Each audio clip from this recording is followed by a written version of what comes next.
Welcome to Life Stories. In today's story, we dive into the emotional journey of a single mother, Sarah, who faces an unimaginable situation when her parents leave her 6-year-old son, Ethan, alone in a public place.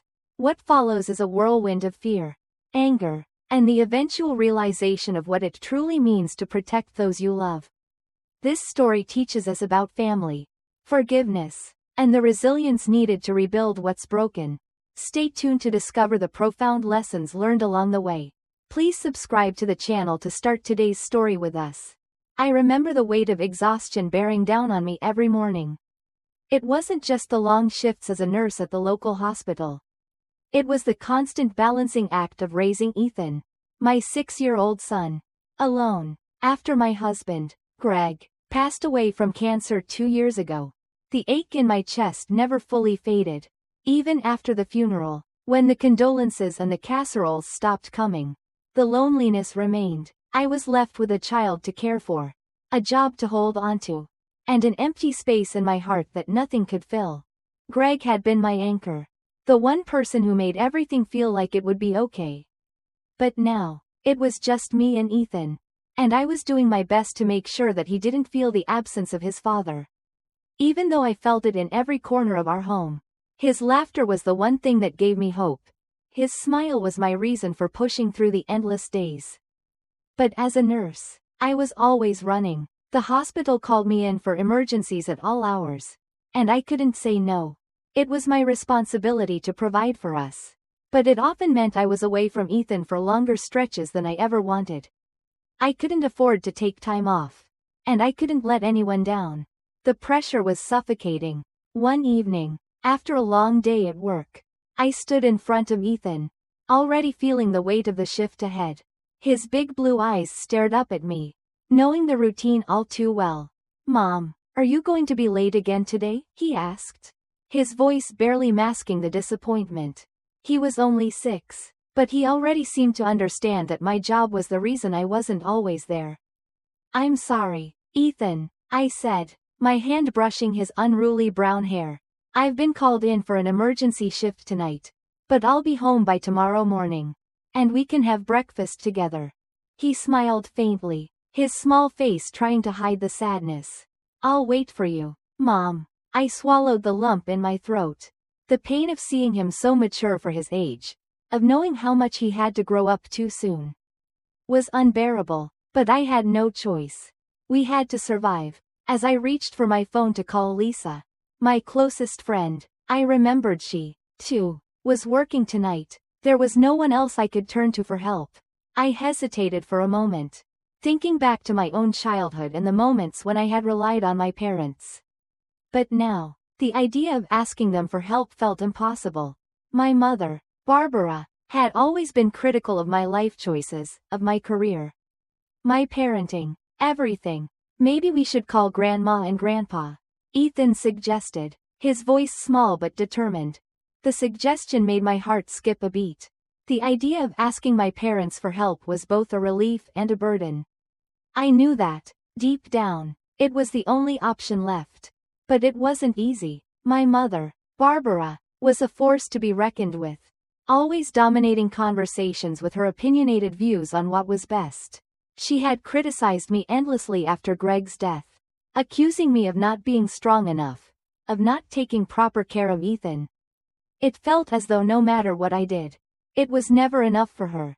And then there was my sister, Chloe, the golden child. She had the perfect life, successful career, plenty of time for herself, and endless praise from our mother. I could never measure up to her in their eyes. But for Ethan's sake, I had to swallow my pride. With a deep breath, I dialed my mother's number. "Mom, I know it's last minute, but I'm in a bind. I have to work tonight. Can you watch Ethan for me?" There was a long pause on the other end of the line. "You never plan ahead, do you?" Barbara's voice was laced with sarcasm. But after a moment, she relented. "Fine, we'll take care of him for the night." I wasn't sure if relief or dread filled me more, but I managed to thank her before hanging up. The thought of leaving Ethan with them still made my stomach turn. They were old-fashioned, strict, and I wasn't sure how much they understood about what Ethan truly needed. As I dropped Ethan off at their house, a pristine 2-story colonial home surrounded by manicured gardens, I tried to keep my composure. I hugged Ethan tightly, kissed him on the cheek, and told him I'd see him in the morning. He was always so brave, always trying to put on a strong face for me, but I could see the worry in his eyes. Be good and listen to Grandma and Grandpa. Okay? He nodded, though his eyes seemed to say more than his words could. Okay, Mom. And then, as I turned to leave, I heard my mother's voice calling out to me from the doorway. You can come in, though if you're in a hurry. Don't feel obligated, she said coolly. I declined, not wanting to spend any more time there than necessary. The door closed behind me with a soft click, and I drove off, my heart heavy with the weight of the decision I had just made. The night passed slowly, as I drove toward the hospital. My mind kept returning to Ethan. I told myself that everything would be fine, that my parents could handle it. But something deep inside me nagged at me, something I couldn't shake. The feeling of uncertainty had settled in my chest and refused to let go. I tried to focus on the work ahead of me. There were patients to take care of, lives to manage, but my mind wandered back to my son. I checked my phone several times, but there were no messages or calls from my parents. That only fueled my worry. By the time my shift hit 9 p.m., I couldn't take it anymore. My anxiety gnawed at me, and I excused myself to the break room. I dialed my mother's number, but after several rings, it went straight to voicemail. I tried Charles's number next, then Brooks, but still, nothing. The gnawing sense of dread deepened. Lisa, my colleague, must have noticed the tension in my face because she asked, "Is everything okay?" Her voice was filled with sympathy, but I didn't know how to explain. I can't get a hold of my parents," I said, trying to force a smile. "I know they're with Ethan, but I don't know. I'm worried. You should call them again." "It's break time," Lisa suggested. I nodded, trying to shake the feeling of dread, but I knew deep down that something wasn't right. When Charles finally answered the phone, his voice was bright and cheery, almost too cheerful. "Hey, Sarah, everything's fine. Don't worry. We just finished watching the movie." Relief washed over me for a moment, but it was short-lived. Was the movie appropriate for Ethan? I asked, my voice trembling. I had to know if they had let him watch something too mature. Well, it might have been a little too much for him. But Barbara says cultural experiences are important, Charles answered, his words careful. I could hear the clinking of glasses and muffled voices in the background. It sounded like they were at a restaurant, not at home with Ethan. "Charles," I said, my irritation starting to seep through. "It's his bedtime now. He has school tomorrow, and I need him to get some rest." My tone was firm, but he didn't seem to understand. "We're actually planning to go to a new restaurant Brooke recommended," he said, apologetically. "Barbara made a special reservation. It'll be fine, Sarah. He's doing great." "No, Dad," I said, my voice rising slightly. "He needs to go home. It's almost 10 p.m. The frustration in my voice was unmistakable. Barbara's voice suddenly cut through, sharp and dismissive. "Oh, Sarah, you worry too much," she said. "Children should be raised with a bit more flexibility. It's fine for him to have a special night once in a while." I clenched my fists, trying to keep my calm. "He needs his rest, Barbara. He has school in the morning," I replied, but I knew I wasn't getting through to her. "We'll take care of him," she said. "Go on. You'll be late for work." I hung up the phone, my anxiety intensifying with each passing moment. Something in the back of my mind screamed that this wasn't right. I glanced at the clock. I was already running late for work, and I had no time to argue anymore. The hours dragged on at the hospital. I barely remembered the details of the emergency patients I treated. My mind was constantly on Ethan. When my shift finally ended, it was close to midnight.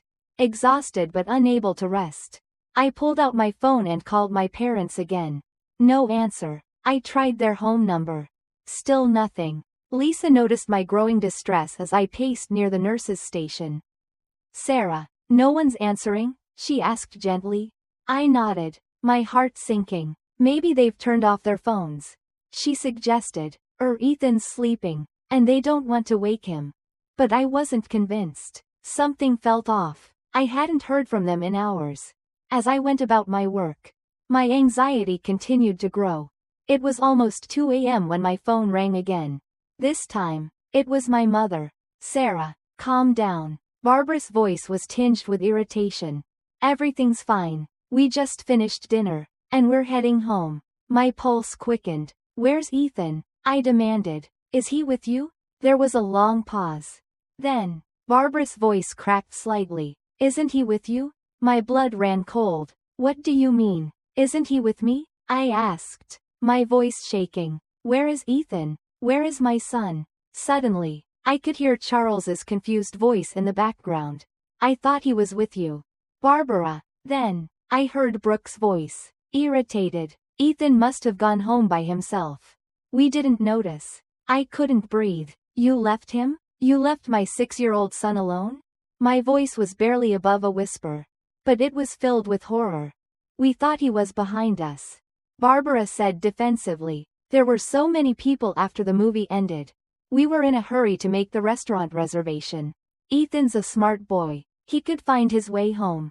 Tears blurred my vision. Are you seriously telling me you left him alone in a crowded movie theater? He's 6 years old. What could have happened to him?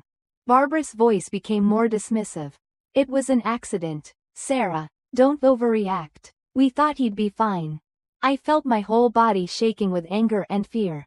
I'm calling the police, I said, my voice firm, though my heart was breaking. Where are you? We're at Brooke's condo, Barbara said. But don't panic. Ethan's smart. He'll be fine. But I couldn't be calm. The truth was, I had no idea where Ethan was. And I was terrified. The drive to Brooke's condo was the longest of my life. Every second felt like an eternity as my mind raced. What if something had happened to Ethan? What if he was lost? Or worse, scared and alone? I couldn't stop imagining all the worst-case scenarios, each one more terrifying than the last.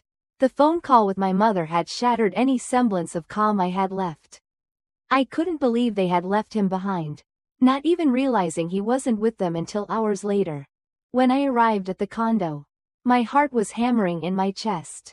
I barely registered the familiar surroundings, the large, luxury building, the well-kept grounds. None of it mattered. All I could think about was Ethan. I rushed into the lobby, not even waiting for the elevator, and took the stairs 2 at a time. Each step was a mix of fear and fury.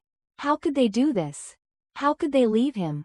Brooke met me at the door, her face pale. I didn't know what to do. Sarah, she said, her voice shaky. I thought he was with you. I didn't think he'd be alone. I didn't have time for her excuses. Where is he? I demanded. She stepped aside, and I rushed past her into the apartment. My parents were sitting on the couch, looking as if nothing had happened, as if the world wasn't falling apart around them. My mother's face was set, cold, her arms crossed in front of her. My father looked uncomfortable, his hands clasped together nervously.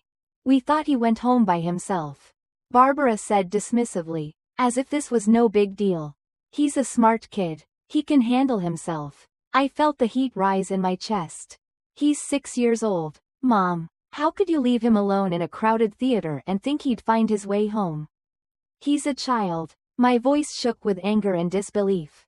My father, usually quiet and reserved, spoke up, but his voice lacked conviction. It was an accident, Sarah. We didn't mean for it to happen. We thought he was with one of us. Barbara interrupted, her tone sharp. You always worry too much. It's just one night, Sarah. You're making a mountain out of a molehill. I couldn't believe what I was hearing. You left him alone, I said, my voice trembling. You're not taking responsibility for what happened.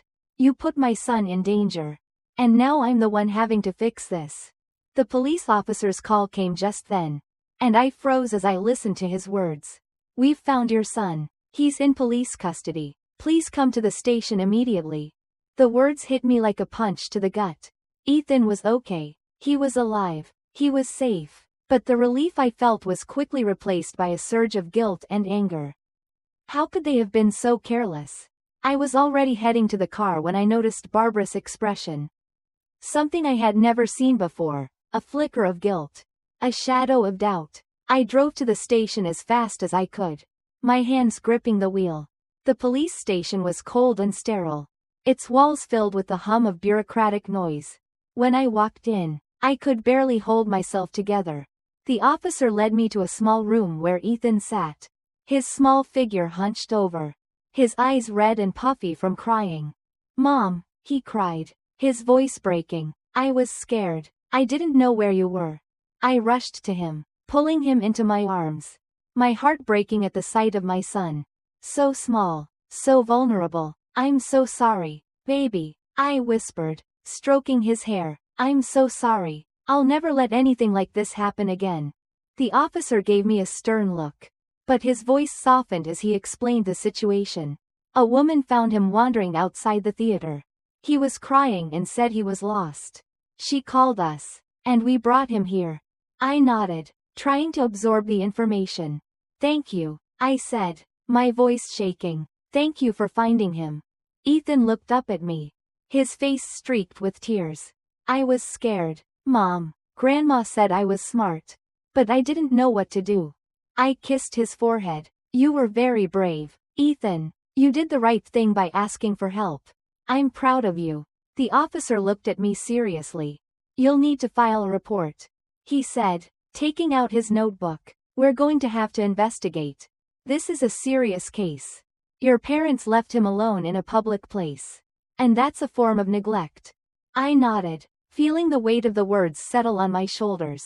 The officer continued, his tone professional but firm. "Child Protective Services will need to be involved. This is not just about what happened tonight, but about the pattern of behavior." I took a deep breath, my mind spinning, the pain of what had happened, the anger at my family. It all seemed to converge on this one moment. But one thing was clear. I had to protect Ethan. No one else was going to do it. After the police left, I took Ethan home, my heart still racing. The events of the night seemed like a blur, but I knew that nothing would be the same again.